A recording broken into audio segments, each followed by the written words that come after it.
homepage. Cool. Yeah, so cool. You're so cool.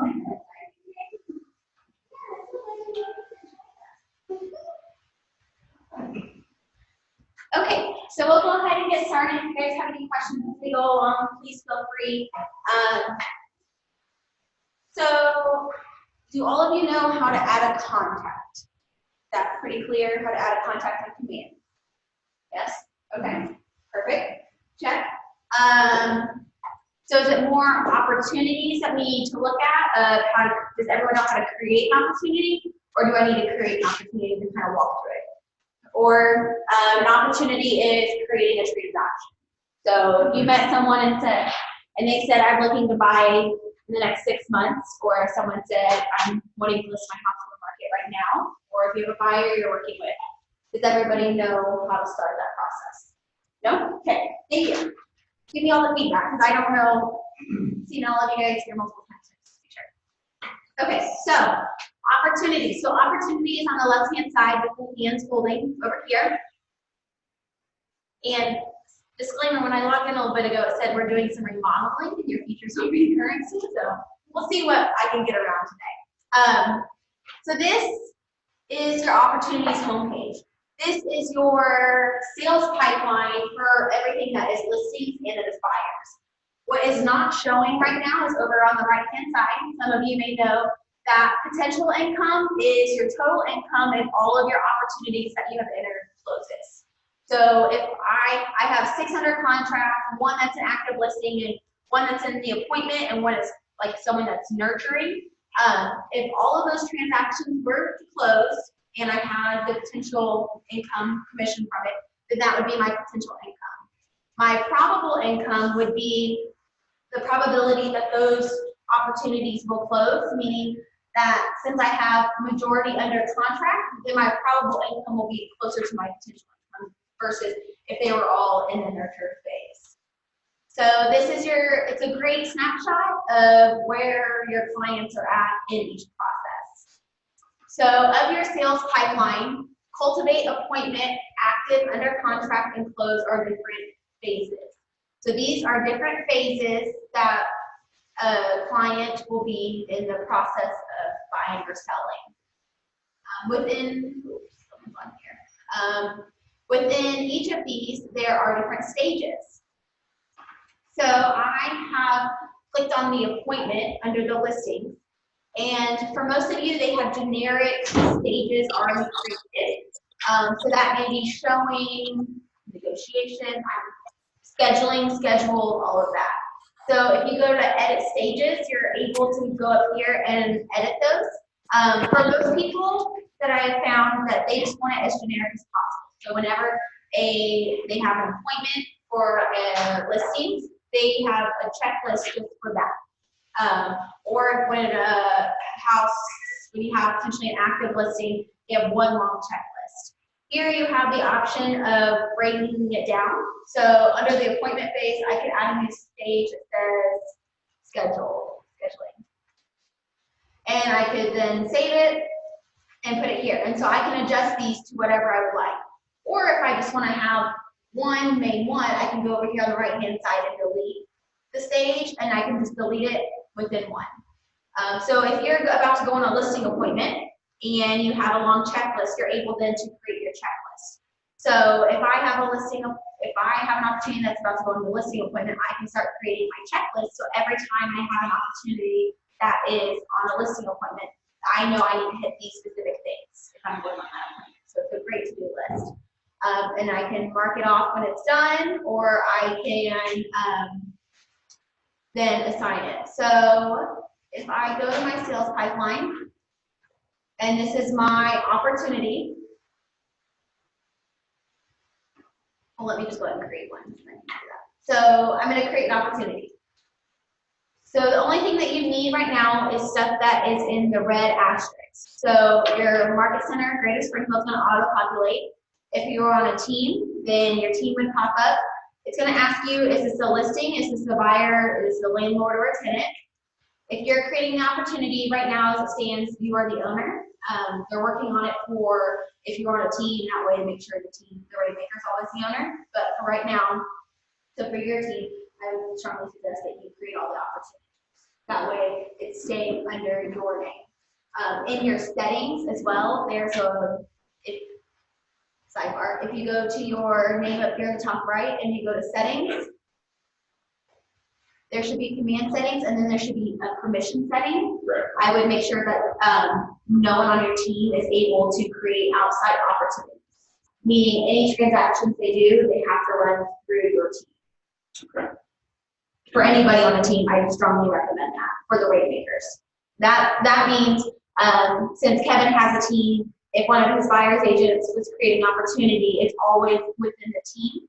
It's not they're starting to accumulate their separate numbers. That way it's filtering through the team numbers. So I'll go back to my opportunity. So I'm under create an opportunity.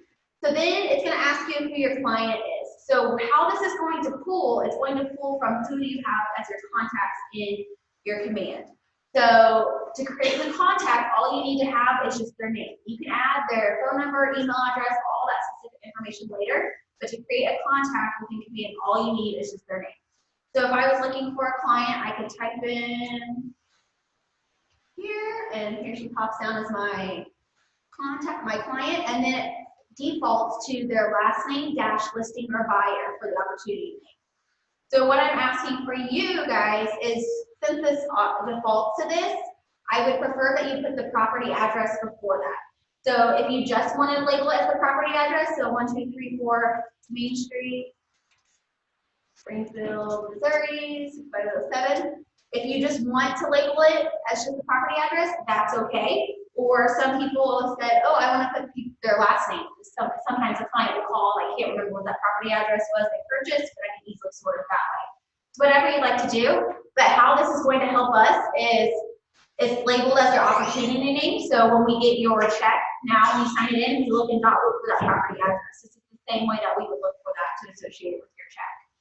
So opportunity name, 1234 Main Street, and then I put the last name for reference. So again, I only have to do the items with the red asterisks, but I can get us creative if I want. So custom tags means if this client potentially is in my BNI group, or maybe they're my sphere, or maybe it was a referral from another agent, you can create custom tags so whenever you search for this information later on, it will pull all of that. So if this person was in my sphere of influence, that's a great measure for me to start looking at, so I can mark it as sphere so I know where they came from. Similar, whenever a contact you're creating it, you're also able to mark it where you got your lead source from. So whenever you're pulling that information through, it could be a Facebook ad that you ran and it was a lead that came in through there.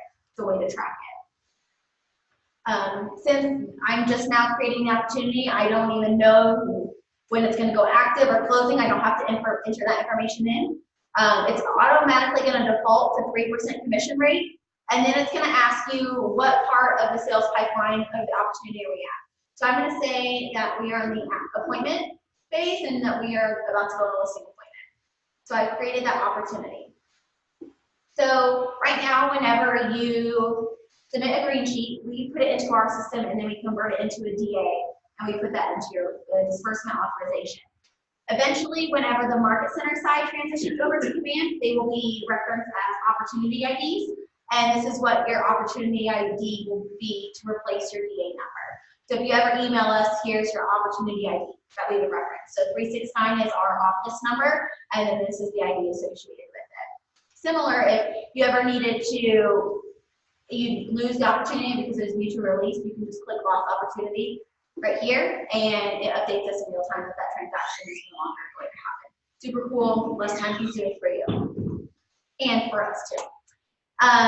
If, for instance, I needed to ever go back and edit this information, there's a pencil right up here that I can just click this pencil and go back through and edit any information I need to. So as we move along the transaction process, and I do have an estimated close date, or say I have an appointment scheduled now for, let's go Thursday, I can go ahead and put that. If there was an agreement when we settled on it, if I have a contract date, a close date, estimated list price. So if I say, okay, we're looking at 200,000 potentially. I can go ahead and save that and I can update it as I go along. Here's more of the property information. So country, address, city, state, zip code, which is new as of last week. So that's cool that they've started to get more detailed with that. And then here's a seller's worksheet. So if they decide to have an active listing, you can start putting in what you're going to put your buyer's agent's commission, what you're going to pay on, if their sellers are going to pay the closing costs, the mortgage balance, HOA dues, all of that. So now that I've created this opportunity, and I've said that it's a listing appointment, if I go back to my sales pipeline, you can see that my appointment number has increased. So when I go over, here's my opportunity. So as I go along, if I go on the listing appointment and they say, great, I want to sign, I can then drag and drop and move them to active. So that, Kevin, is how you will move them along the sales pipeline. Simple as dragging and dropping, and then it will highlight in blue that it's going, and then it will just go right there. If you do not like this Trello style drag and drop, you can click list view, and it will list everything for you if it's easier. Still, you can still drag and drop, but sometimes people don't like the board view. They prefer more of a list view, however you prefer. But since I have this opportunity that is a listing appointment, then here's my checklist that I've created. So I can say, yes, I've completed that, or I need to set a due date of, oh, I need to make sure I call and schedule that. So I can set a date and time. So whenever you go back to your main screen on command, if you set that task, then this will pop up as a task you need to do for the day. Also, any sort of notifications you'll also get through your Kelly app on your phone, and I leave those push notifications out every morning at 9 a.m. So if I had something on my task list, I would get a notification on my phone and on my command saying, hey, make sure you do this today. So if you're on a team, this is a really great opportunity, especially as a director of operations, to assign specific tasks in these opportunities to make sure that your team is all on the same page of what needs to be done. So I have moved my opportunity into active, so it's right here. And again, as I move along the sales journey, I can just drag and drop, and they go to the different categories. So now let's say I'm under contract and I can drag and drop. Well, theoretically, I can drag and drop, and now it's under contract. So that's how you'll move it along the sales pipeline. Now, whenever I'm in, let me edit my stages.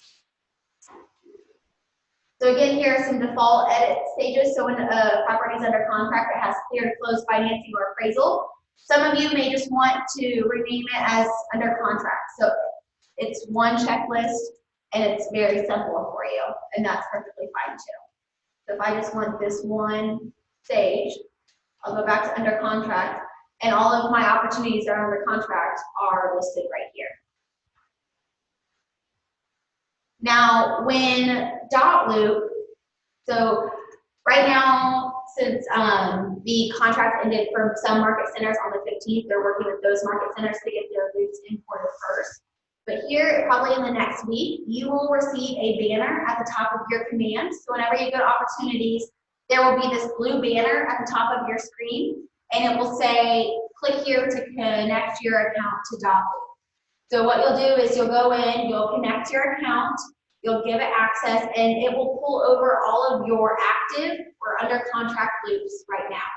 So what it will do is whenever you pull them over, it will give you it'll create a new stage that's called Legacy. So whenever a stage is created named Legacy, that means all of those are from dot loop, all of those transactions, and it will leave a specific tag that says imported from dot loop, so you know that it's came over through there. Once they have the entire company's active and under contract loops come over, then they will work on bringing your closed loops over. So similar to an active, in my closed category, I'll have another stage added. This is Legacy, and it'll say imported from dot loop. So whenever you go to import it, it's going to bring it over the best it can. So if you're super clean when you've created your loop, saying it's under contract or closed, or maybe you terminated and you have all those dates associated with it, proper addresses, it will pull it over without a breeze. It's super quick. Now, some of them, we have some agents, shocking, that their loops are just very just to get documents in it for compliance, and that was it. So what it's going to ask is, it's gonna pop up a message saying, I think you want me to import these loops. Please let me know. And so you'll be able to go through and click what loops you wanna bring over. So that feature should be live within the next week. I was told last Thursday they were starting it for the market centers that didn't renew the dot loop, just so they could get them over before the deadline. So should be coming soon, so be on the lookout for that. I believe everyone should have received an email yesterday from Keller Williams International, and it's talking about the transition, and they actually had a video in that email that showed what that process would be when transferring it over. So if you guys did receive it, just shoot me an email and I can forward it on to you. Look at it. So you'll get a stage that says legacy, and then it will have a tag that says imported from .loop if it came over from there. So, and that's just the shell of the loop, like they're not, it's not importing the documents and all that. It will import the documents. Oh. They are going to, I'm not 100% sure, but from the webinar I watched, it's going to pull them over, but it won't specifically put them into placeholders. Yeah, that's so wild. However, I heard over the weekend that KWRA is working on a way that agents can now upload documents for compliance that the market center doesn't have to add placeholders for.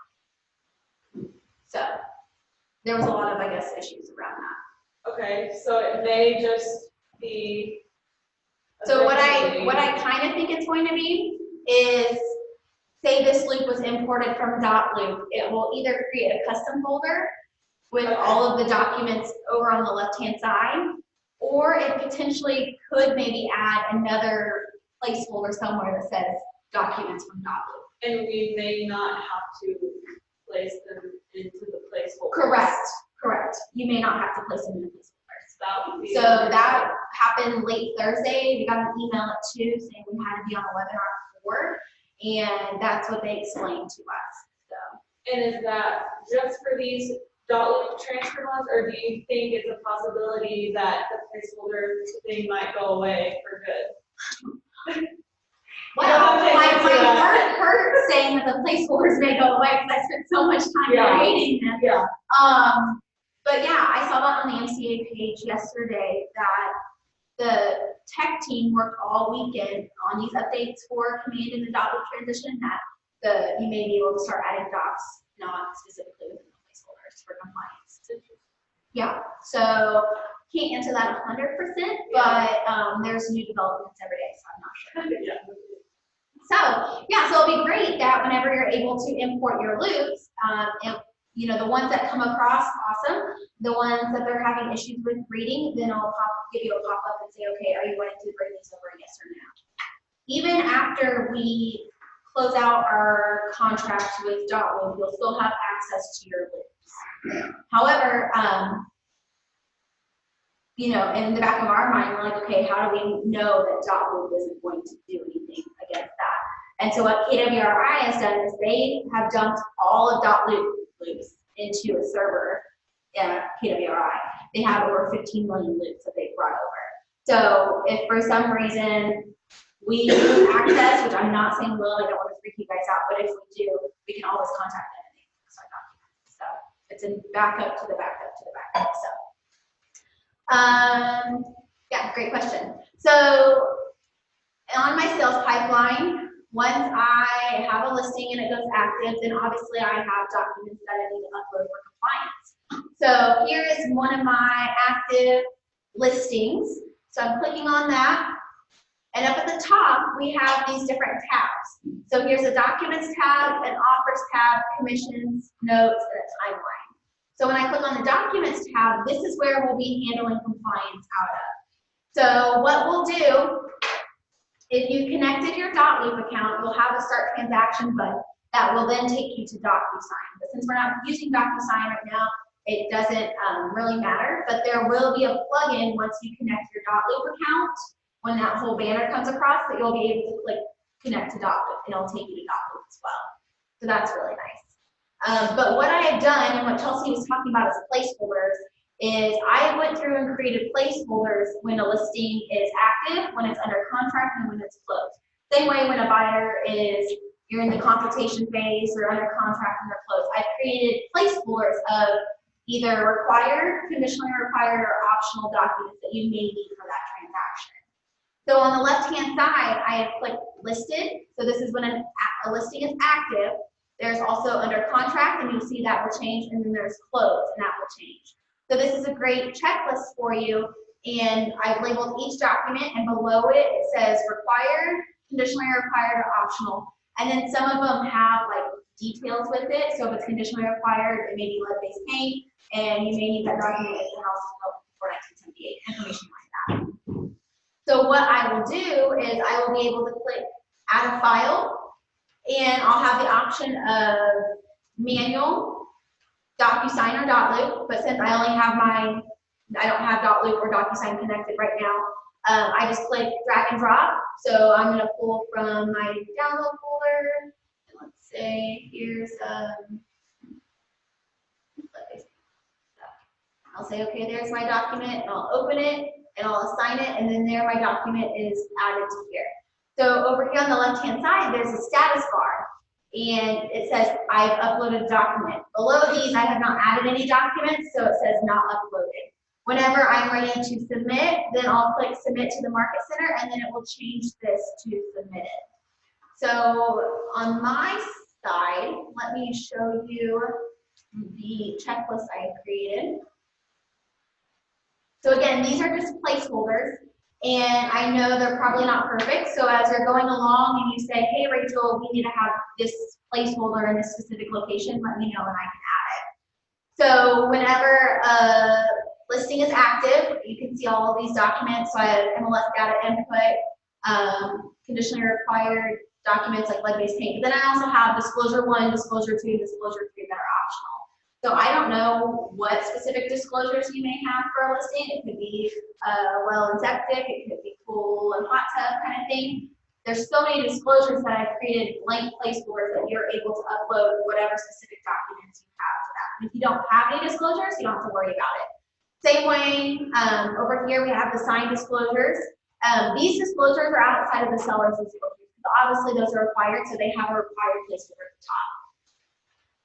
Amendment 1, Amendment 2, Amendment 3, if you needed any amendments to the contract, and then also the counter offers. So the only one, the counter offer that is conditionally required is the final one. So you can have 6 counter offers, upload them all, but the 6th one is the one that truly matters because that is an executed contract. So I have that listed as conditionally required as the final counter offer, so you're able to upload that document in there. As of right now, you cannot mass upload documents. Meaning in .loop, you could go and select 5 different files and it will upload all at once. Right now, as it stands, you have to go add a file, select that document, add a file, select that document to that appropriate placeholder. I know they're working on doing a mass upload, so it's a little time-consuming and a little frustrating right now, but they will eventually get there. Right now, Can you pull documents though from DocuSign? Because DocuSign can do a massive upload of documents. Yeah, so like .loop, you mean? Or Yes. DocuSign. DocuSign. Yeah. You can pull, so whenever, so since right now I'm in incognito mode, it's not going to connect my DocuSign account, but if I was wanting to upload some documents I have in DocuSign, I would click Documents, go here, add file. It would give me the option of manual, which means from your computer, or DocuSign. So if I click DocuSign, it's going to associate all the documents I have tied in with that grid. And so I can pick those specific documents.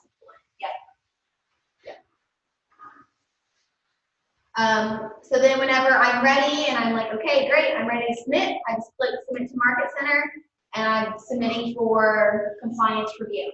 So we are still using the same compliance company out of St. Louis. It is still the same 24-hour turnaround. I did receive an email from them today saying that they were having a little bit of issues with Command last night. It kept kicking out. They were doing a lot of updates. So if you've submitted documents on the weekend through Command and you haven't got a response, just know that they're working on it and they'll get them updated. I know that they're still caught up in .loop. So right now they're working out of both platforms. So if you have anything closing this month, still submit it through .loop. Anything after, you can start going through Command. But October 1st is when we'll start doing all compliance out of Command. And as it stands right now, there's not a notification system. So whenever you submitted something through .loop and it was approved or rejected, you got an email. Right now they don't have that. And so that's another one that they're working on, and they're also working on a chat box because .loop has a chat box to ask them. So Right now, you'll just have to keep going in and checking those specific opportunities until they get that feature, which again, there's so many things they're working on that I think they said in the next couple weeks they'll have that available as of last week. Just the question mark next to. So, okay, yeah, great question. So next to it, it means that you've uploaded and submitted it for compliance. So that shows that you've submitted it and we haven't reviewed it yet. So whenever you submit a document, I'll show you my side of it. I'll go to my opportunities and I'll go to compliance requests, and right here I can see that this was just submitted. What's really cool about this is it shows each stage, so listed under contract and closed, where you're at in the process. So if I show that I'm about to close in 2 days, but yet I've only submitted listing docs, that's a little concerning. And that's a great way for a conversation for me to have with you and say, okay, where we're at to make sure that we're not dropping the ball on anything. So I'll click review, and I'm able to review all the docs that you have submitted. So if everything in this document was correct, I would just click approved. Or if there was something wrong with this document, I could click reject. So in dotloop, whenever you submitted documents for compliance, they have a message box in the top right-hand corner with all the information you needed correct, and sometimes it was way too long to remember what went with what document. Here, they will have a correction for each specific document. So if I was able to say, line 432 needs a box check, and I'll click reject document. So whenever you pulled up your information and you see this rejected symbol beside it, you scroll over this message box and it will tell you exactly what's needed on that document. So it'll match up doc for doc what is needed. If I wanted, and then similarly, if it's approved, I just click approve. And then this is what approved would be like. If for some reason the document needed to be uploaded or changed after you've already had it approved, then you would just click the 3 dots next to where you've uploaded the document and click replace file, and then you can replace it with a different document if needed. Once you've started changing these documents out, you're able to click version history, and it will show you each version that you've already submitted or uploaded to that specific one. They're able to kind of see a log of it in a visual aspect.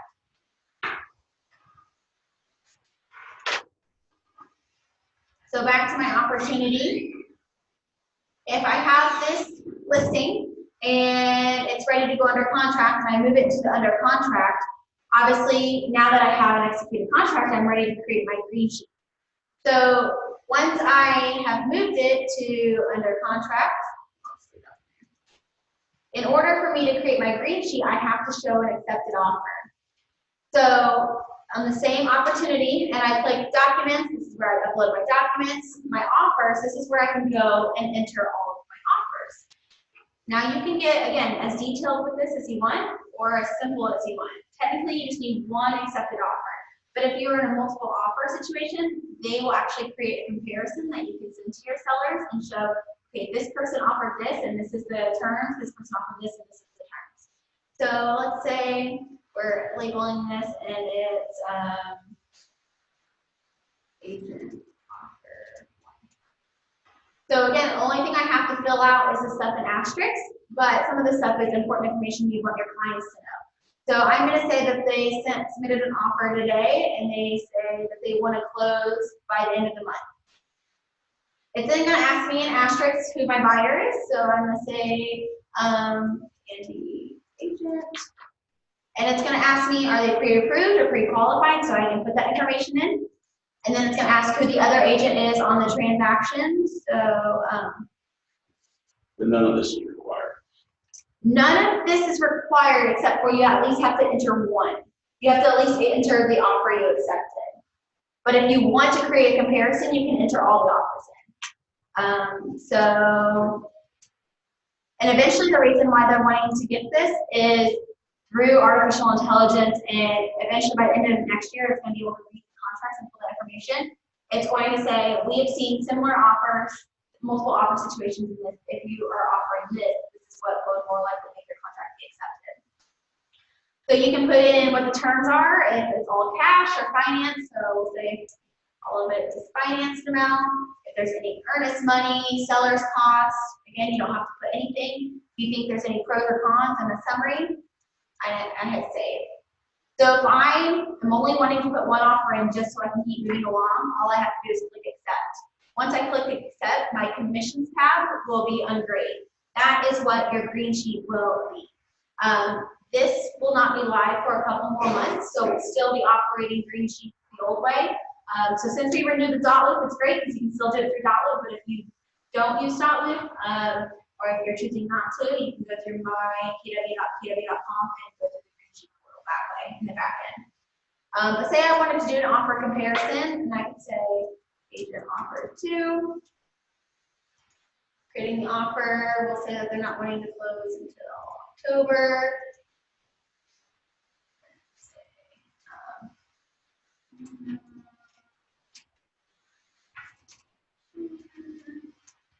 And then again, let's put if they're pre-approved, pre-qualified, what their client's name is, and the agent's name. We can put cash, this is all cash.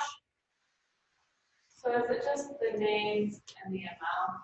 Or Basically the amounts are not required, but then it's the only thing that's an asterisk is the name of the client, the agent's name, but it doesn't make you required to put in a closing date or the cash amounts. But if you're wanting to do a comparison offer, it's the best way, and your commissions tab will pull from here. Okay, so but just to unlock our commission tab, we have to Just do the stuff that's an asterisk and then accept it. So if I'm wanting to do a comparison, I have these 2 offers, I select both of them and I can click compare offers, and it creates a side-by-side comparison of the different offers submitted. And if I want to, I can email this to my client and say, here's my email address, title, and a message. And then you can send a copy to your email to know that it's been sent out. If you want to add an attachment, you can. One question Yeah. that just got a text on Yeah. also is that we have to start using command for compliance by what day? October 1st. That's right. Yep, so right now we're in a couple weeks of transition period to let you close out what you want to close out. And then once, hopefully within the next week, they said that you'll be able to import your .loop over into command, and then you can run primarily out of command with only using .loop for forms and e-signatures. So if I'm back to my offers and I'm ready to accept one, I just click which one I want to accept and click accept. And now that I've clicked accept, my commission tab is going to turn black. It's thinking right now. Okay, there it goes. And so this is what my green sheet will be. So right now, again, it's not live, but you can go ahead and fill this out to match your current green sheet of what you'll be using, just to make sure you understand how it works. So again, here's the sales price, commission percentage, and this is what your commission will be. If, for instance, your commission changed, you just put it here and it will calculate your commission amount for you. Or if you're wanting to do a flat fee, sometimes then you just change it here and it will calculate the commission percentage over here. Yes, sir. So I am doing this like. Yeah, perfect. So there's only accept or reject as options. If we're countering an offer, like do we just go in and adjust the amount, like edit the amount, or do we need to have a counter situation? Yeah, you can just go back in and edit that. Yeah, if that makes it easier. Or if you're wanting to receive all the offers and then present them to your client and say, okay, which one do you want to entertain? Then you could then remove the others or accept that one and yes, and go back and just edit it as you move along. But that way you can have an offer comparison for them to look at. Yeah. So here's the top sales price commission amount. If some of this has changed, cool. It's already changing. What I love about this is now you can see your cap in real time. So you no longer have to say, hey, how close am I capping? As we close out these transactions, you have your little circle, and it will show you I'm paid 11% into my cap so far this year, or my rolling 12 months. And then if I was on a team and I was only taking part of my commission and I need to pay someone else, as soon as I adjust my commission for the agent breakdown, the very bottom, there's this button that says add agent that's gonna pop up. And what I'm able to do is I'm able to type any agent that's within our brokerage. So if I was typing in, let's say Kevin, since he's sitting right here. Okay, Kevin Adams, sure. I'm able to add Kevin, and I'm able to put how much money he's gonna get, and then again, we'll show how much that he's paid into his cap. So that's my example. Oh, there it goes. Okay. Also, there's deductions that you can pay into. These are Keller Williams International deductions. So if you want to pay to KW Cares, KW Kids Camp, or the National Bowl, this is how you would do it. The E&O is listed here, but we pay E&O on our agent billing. Some market centers pay on a per transaction basis. If I'm needing to pay an outside referral, I click Add Item at the bottom, and I'm able to choose bonus, concession, deduction, inside referral, or outside referral. Bonus is if you had a transaction fee, and you'd put your transaction fee right here. Some market centers, they are required to split their transaction fee with their brokerage, like Nebraska. Actually, their whole board and like right outside of Omaha decided that every transaction fee is going to go straight to the brokerage. All these other brokerages decided, so it's like kind of like a board rule, which is kind of interesting. But our brokerage here, if you charge a transaction fee, all you're required to pay is royalty money. You don't pay company dollar. So you can put in, here's your transaction fee bonus. I would click add. Or if I'm needing to put money towards an office bill or Springfield Cares, I would then put the amount I'm wanting to donate or put towards. So tax ID, it's going to ask for a social security number, EIN. So since this is a deduction to our market center, all you have to do is you can put 9 zeros in. As long as you put a good description that it's for Springfield Cares or towards my office bill or Family Union Savings Fund, whatever it may be, I'm okay with you just putting information in without having it accurate, because I know it's you're paying to our brokerage. Here, eventually, there will be a drop down that you're able to select from whatever deductions that we already have in our system. So you're able to select from them. If I'm wanting to do an outside referral, I just go down to outside referral. It's going to ask me for the referral percentage, amount, tax ID type, tax ID number. I do ask that you put this information in though, because you're receiving your W-9 anyway for that, and so you already have that information. And then again, whenever we get the drop down for the deductions, you'll also get the drop down for all of the brokerages we've ever paid that are in our system as well to choose from. So when you add a transaction fee or a bonus, and you said you have to pay in the royalty, right? Does it automatically do that? Mm-hmm. Yeah, split with Mark, because basically how it's set up is any sort of money coming through that we're processing through the system, KWRI is going to take their split. The only thing we ever have an option of changing on is if the market is receiving a split or not. So, for instance, if we did not pay KWRI correctly, I would receive a report saying, hey, you didn't pay us enough money for this specific person. You need to go in and tell us why. Things like that. But yes, it will automatically pull that out. And whenever this commissions tab goes live and I'm ready to submit, all I do is click submit over here. But you can see when I try to click submit, it has the red line through it not allowing me to. If my money did not match up, and I was like either trying to pay too much money out to people or not enough, then it would give me a message over here that says invalid, and this red box would pop up saying, hello, something's wrong with your commissions tab, you need to recheck it. Does it automatically have, okay, so now when you cap, will it automatically populate your splits? So your splits as in? 70-30? Yeah, so when we set you up in our system, we say what those splits are. So for instance, most agents here are 70-30. If you are newer into the PC program, it's like 66 kind of split, or actually 60-40. And so it will recognize what's in our system and talk to here directly. And then your wheel will update as we close transactions out. So if you're creating 10 commissions, but none of them have closed out yet, and you're like, I'm just in cap right now, it's as we close them out, then it will update. So as soon as we post it saying close, then it will update, not whenever you're creating the commissions. And it will. So how does that need to be handled, like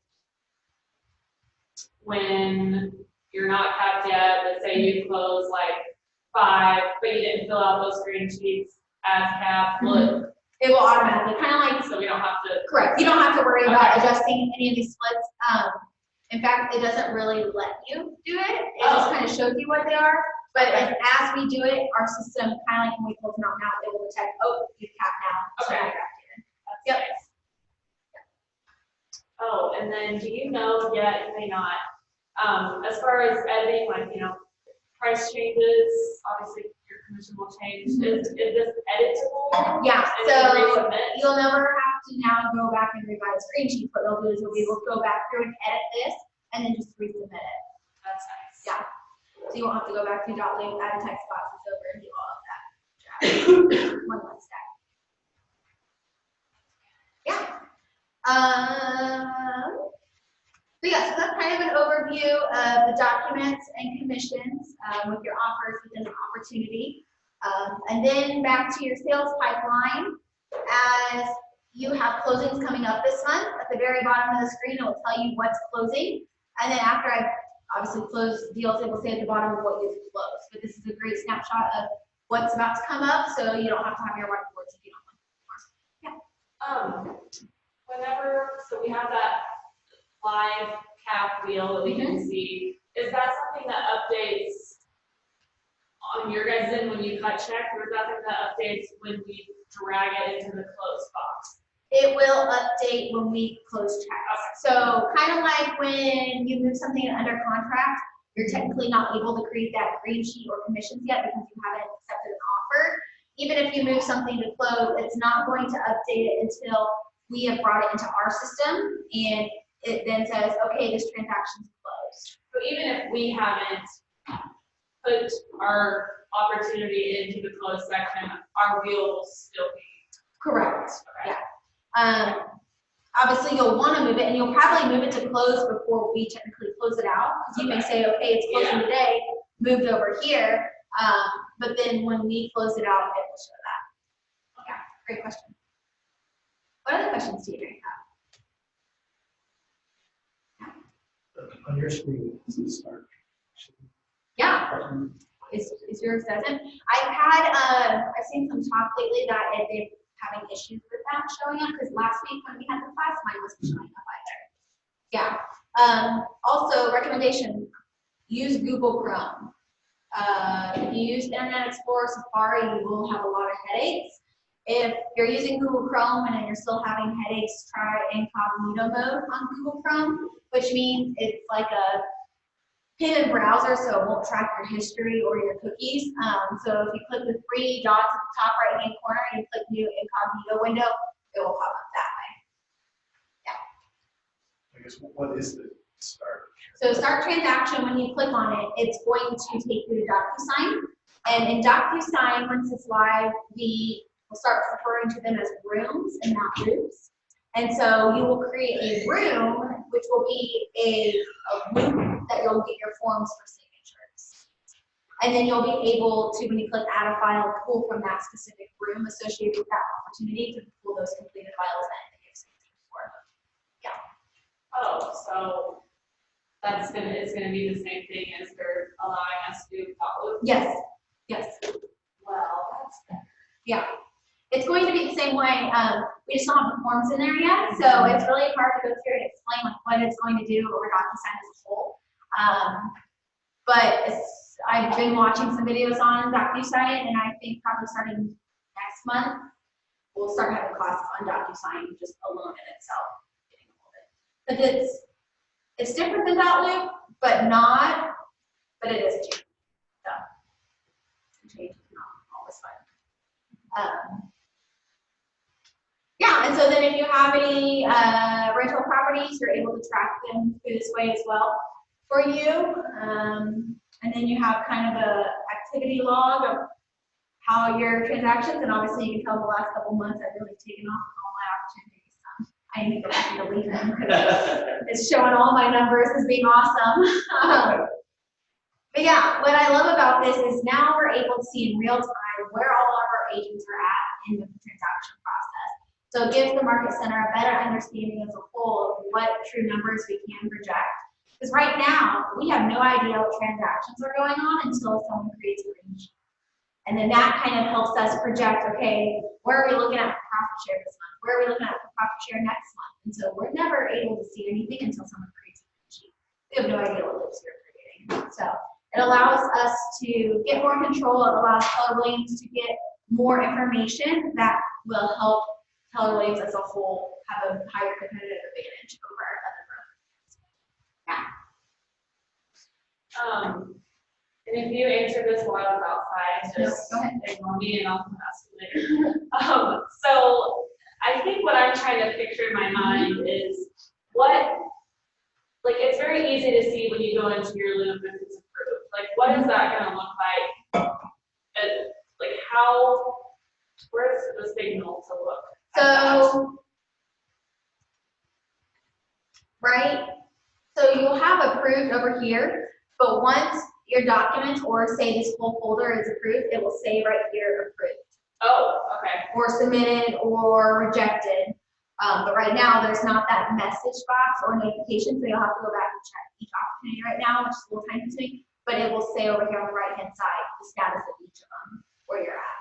Okay, and whenever there's, So then it will say over here on the left-hand side where you're at with the transaction. So here on my side,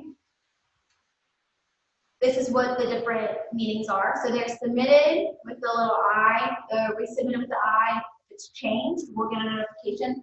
Say we approved a document and you went back and changed the document because it needed to be changed. It will let us know, hey, you originally approved this, but there's been a change to it. If it's open, if you haven't put anything in there, returned or approved. so on our end, when we need to do a correction on a document, what does that look like again? So right now, for corrections of documents, you'll have to then put that file back into Dotloop for right now to make those corrections. You can't correct them right. Oh, I meant like, what, like. Oh, what you does need it to look change the like? document? Where does it say Yeah. that? So if you needed to change a document or something was wrong, it would say what was wrong with this document. So it would say, let me just go ahead and retract this. I thought I remember you, at first, when this came out, you saying we had to go to a different page, but then. Yeah, so if I rejected all these documents, you could hover over this box to know what each document needed. So say this one needed box 432 checked, and this one needed the signature or the name printed. It would tell you, and then you would just click these dots to then replace the file with the new version. And So then it's resubmit. just in our regular folder, and Yep. right there, we don't have to go to compliance request folder, it's just there. It's just there. Okay. Yep.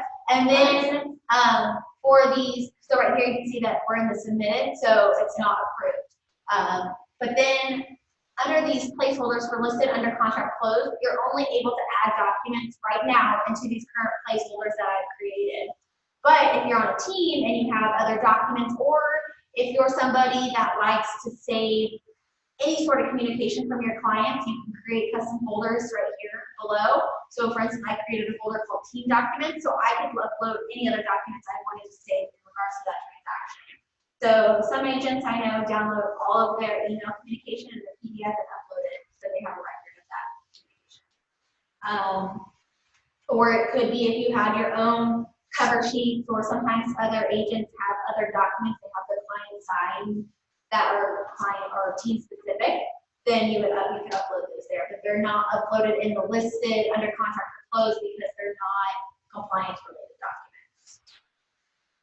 One other thing I just thought of, you know how on Dotloop you can click like the boxes and you can download, like when you're sending a contract As a to a title PDF. company as a PDF, you can click and download everything as one PDF. Mhm. You need to do that here yet.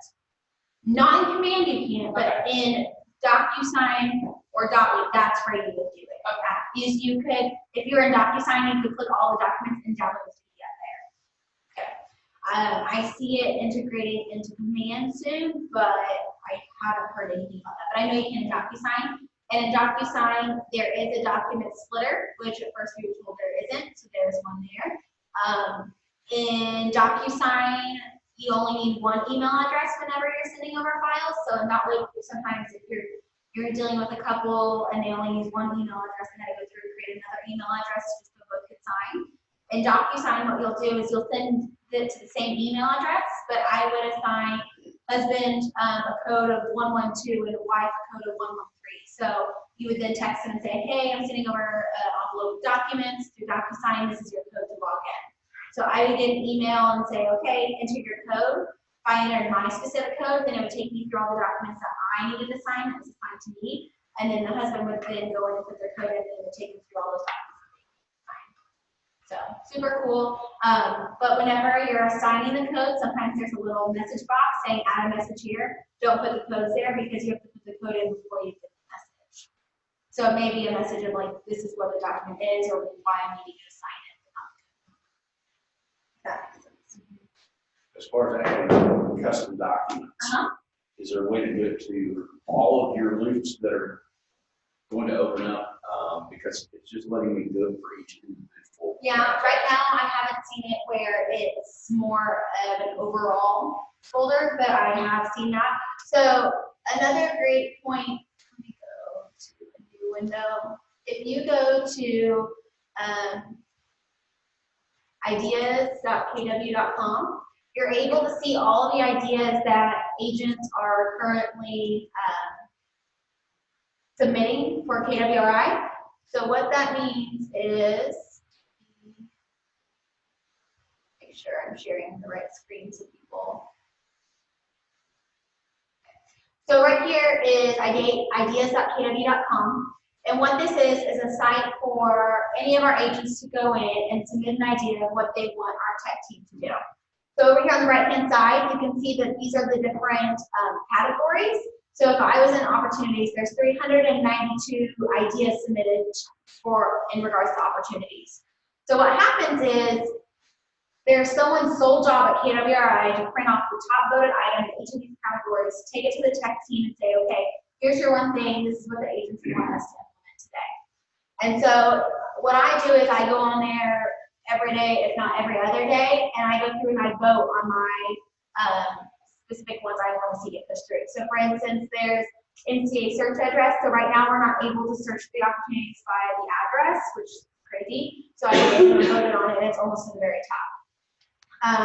So then if I wanted something, I could just click vote, and you can see up here in the top, if I go back to the home page, I'm able to then click in this box and search, and it will tell me if the ideas are already been submitted. So sometimes, even at our market center level, if we have an idea that we want to see something implemented, we could then create the idea and share it all and have everybody vote it to push it to the top. So.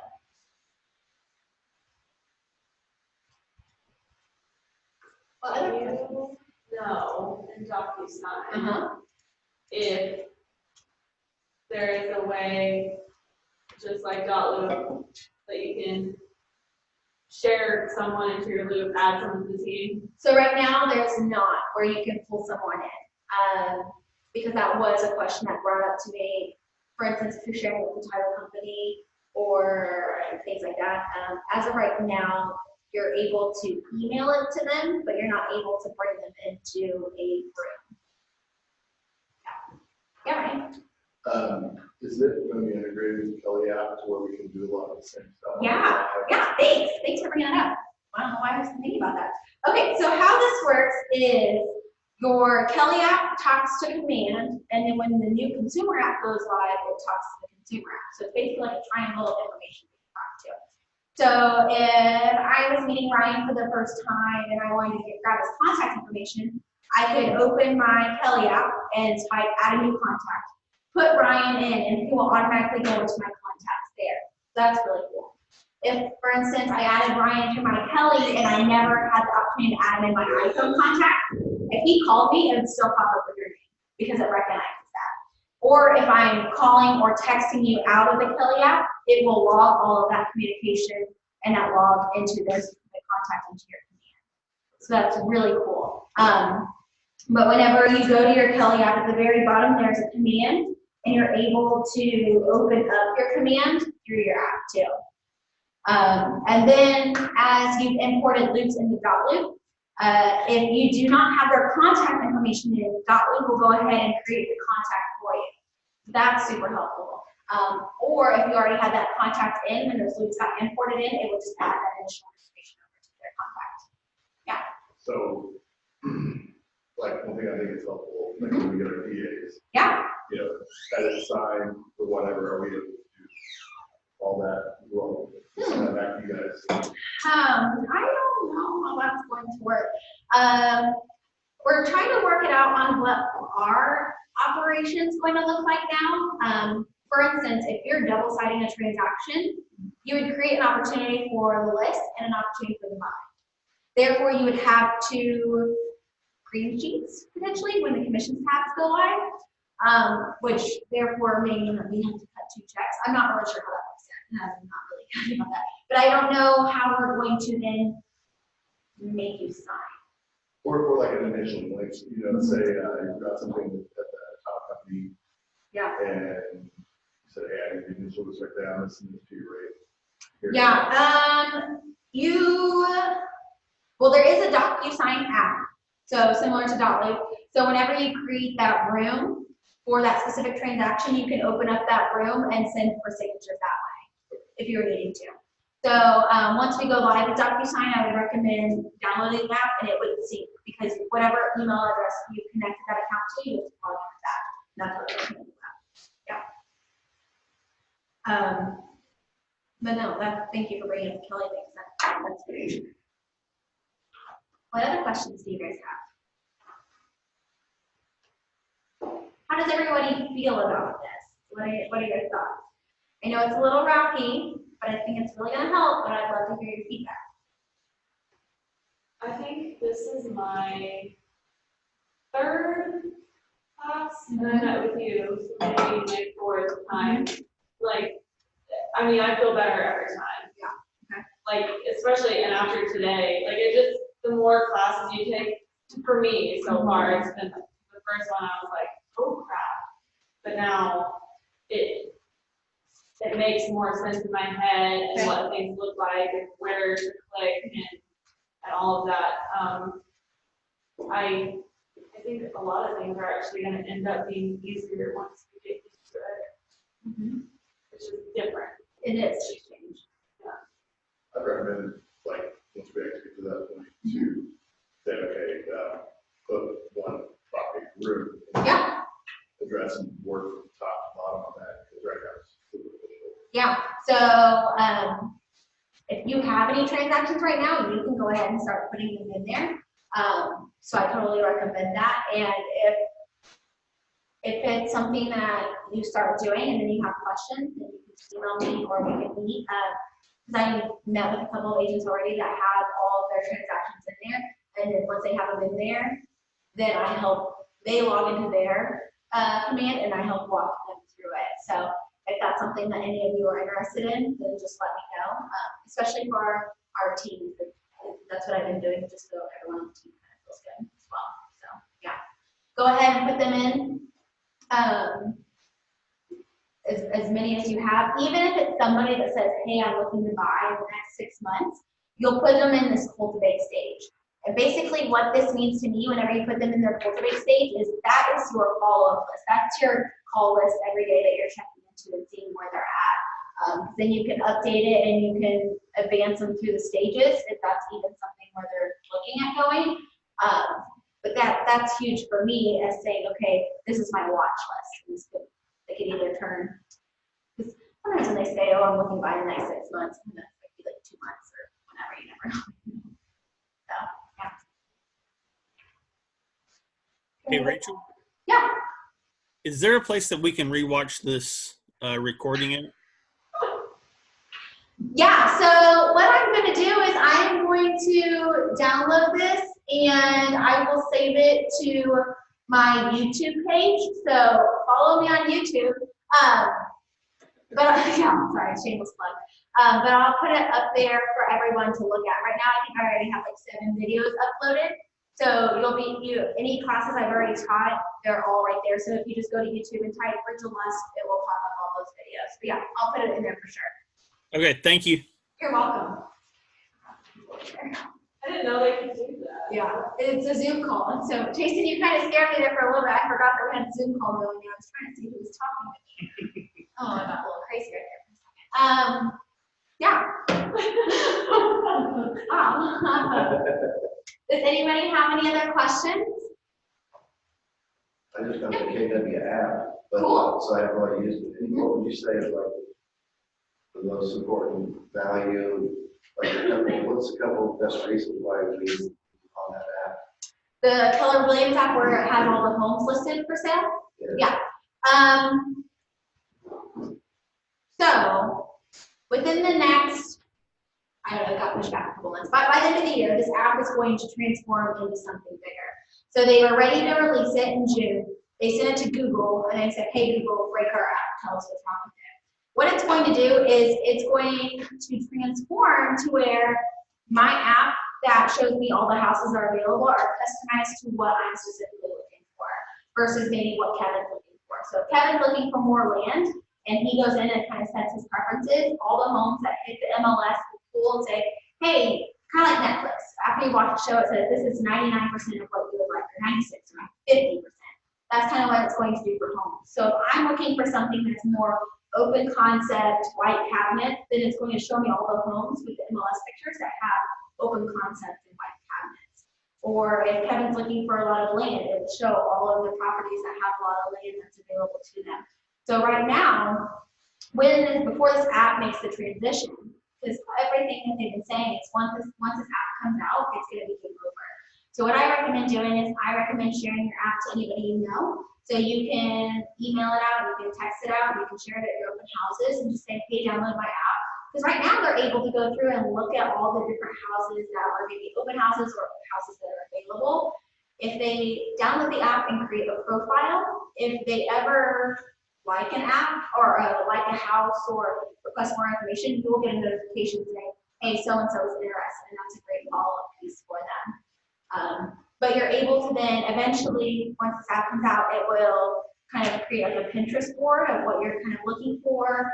Or if I'm driving here to where I potentially want to live, and I create that parameter, it will show me all the houses that are for sale in that drive. So it's going to be really cool. Let me see if I can find the video. I'm sure some of you have never seen the video.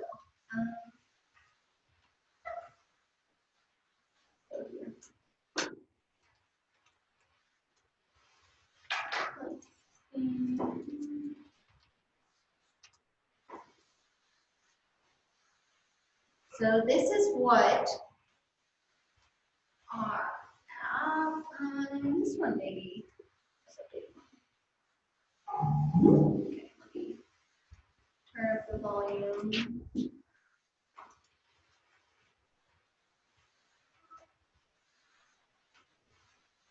And they're not professional actors.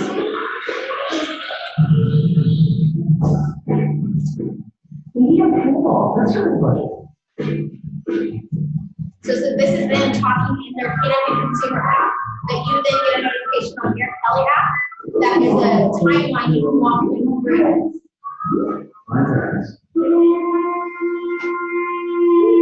We'll pick this up later.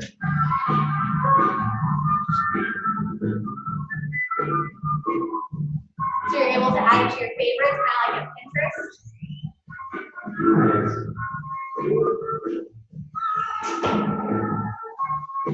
So then they have specific neighborhoods that you want to look into, different insights or drive times to other businesses in the area. Schedule a tour that you'll get a notification on your Kelly app for.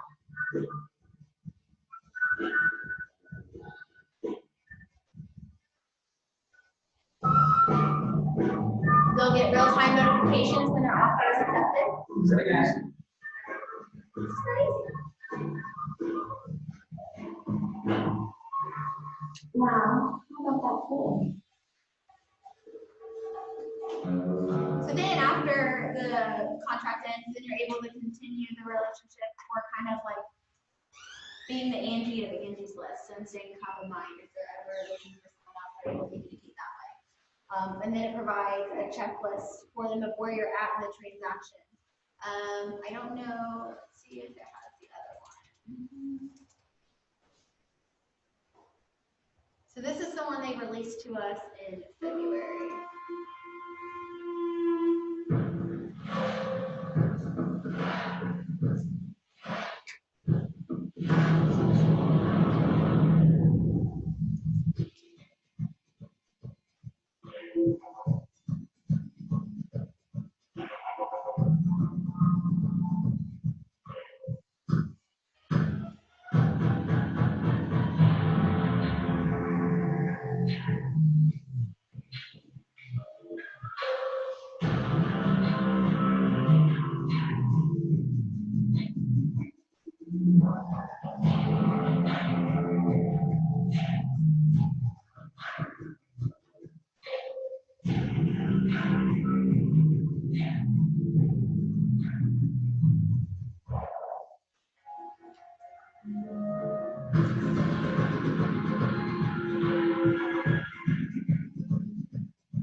So home DNA is what they're referring to as like the Netflix of the Apple thing. It's more of a studio.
So that's kind of whenever the app updates, that's what it will look like.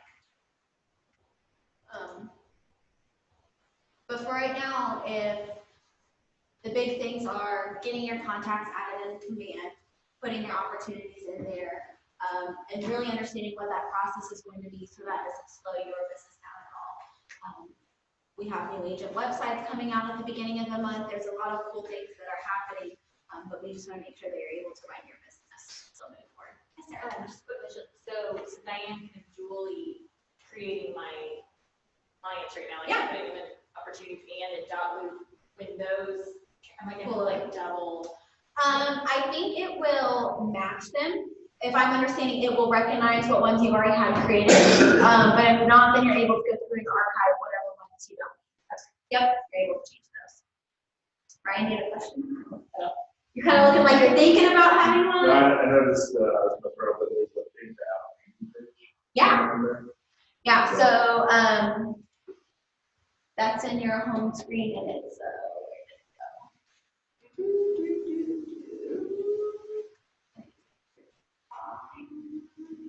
go? Well, it's somewhere up here.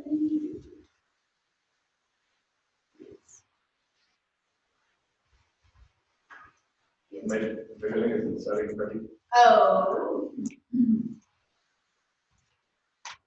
And I'll admit, I'm not super familiar with landing pages, because my primarily focus has been on opportunities and contacts, the spotlight and insights. No, mine says. Okay.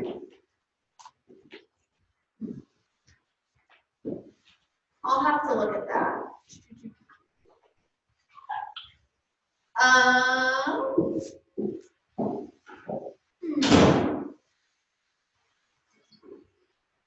I'll have to look at that. I know you can create custom landing pages for your clients, and it may be through your contacts, once you associate a contact with a neighborhood. So if I went through, I can add a neighborhood here, and then we'll add like a custom landing page for them for that specific neighborhood. I know that those aren't 100% foolproof yet, though. So, oh, but look, I've already so in your settings, you can go through and connect your email, and you can see that it's already connecting some emails that I've already sent to Carrie Prater. That's funny. But you can go through in your settings and connect your Google Calendar, your email, and so if you email Molly or Kelly, it will immediately pull through. Another person on YouTube, so if you go to youtube.com, his name is Marty Miller, and he is out of the Houston, Texas Market Center. He's on the Lance Logan group.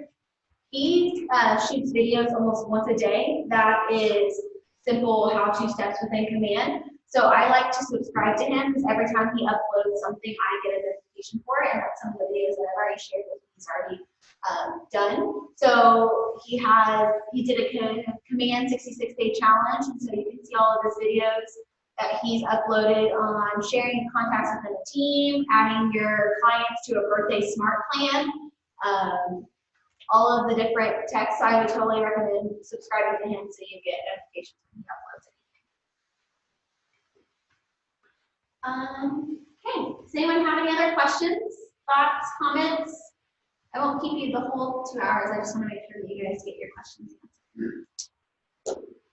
Yeah. So, when you send out to buyers or, and you click the PDF box, then afterwards, and you need to send it on to whoever that has to review.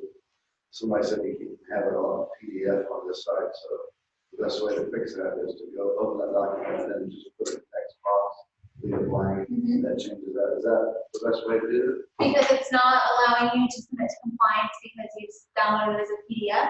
Yeah. Oh, I haven't heard that. The only thing I've heard about in regards to downloading documents is if they've already signed something, you have to download as a PDF, if you're adding another signature, then it will be right in the signature if you're editing the signed document. But I haven't heard if there's been issues in submitting that way. Thank you. Okay. Well, if you guys don't have any other questions, thanks for stopping by. If you have your opportunities in and you need to have a one-on-one, please email me and we'll get a time scheduled on. I'd be glad to walk you through those. Thanks, guys. Thanks, Rachel.